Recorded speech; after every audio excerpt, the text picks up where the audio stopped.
আসন্ন কুরবানির ঈদের বহুল প্রত্যাশিত অ্যাকশন থ্রিলার ঘরানার সিনেমা ইনসাফ। টালি অফ লিজেন্ডসের নতুন পোস্টার থেকে ভায়োলেন্ট লুকে মোশাররফ করিম।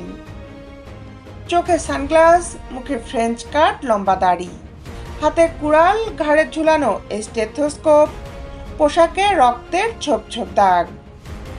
একটি পরিত্যক্ত হাসপাতালে একজনকে মেরে পায়ের নিচে ফেলে রেখেছেন এবং পেছনে পড়ে আছে আরেকজন। দেখে বোঝা যাচ্ছে বিধ্বংসী হিংস্র, rough and tough, grey shaded এক মোশাররফ করিমকে দেখতে পাবেন দর্শক। প্রথমবারের মতো একদম ভিন্ন ভয়ঙ্কর এক রূপে ধরা দিলেন জনপ্রিয় এই অভিনেতা। নির্মাতা সঞ্জয় সমদ্দারের পরিচালনায় ইনসাফ সিনেমায় দ্বিতীয় পোস্টারে পাওয়া গেল মোশাররফ করিমের এক রক্তাক্ত অবতার। এমন এক অদ্ভুত ও ভয়ঙ্কর ডাক্তার যে রোগের নয়, পাপের চিকিৎসা করে। ছবিটিতে আরও আছেন শরীফুল রাজ ও তাসনিয়া ফারিন।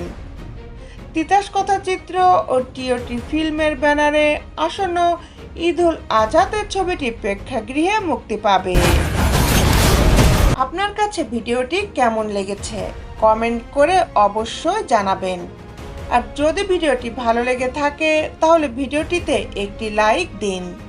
আর এ ধরনের সব নিত্য নতুন গসিপ সবার আগে পেতে আমাদের চ্যানেলটি জাস্টিস ফিল্ম ফোকাস সাবস্ক্রাইব করে পাশেই থাকুন।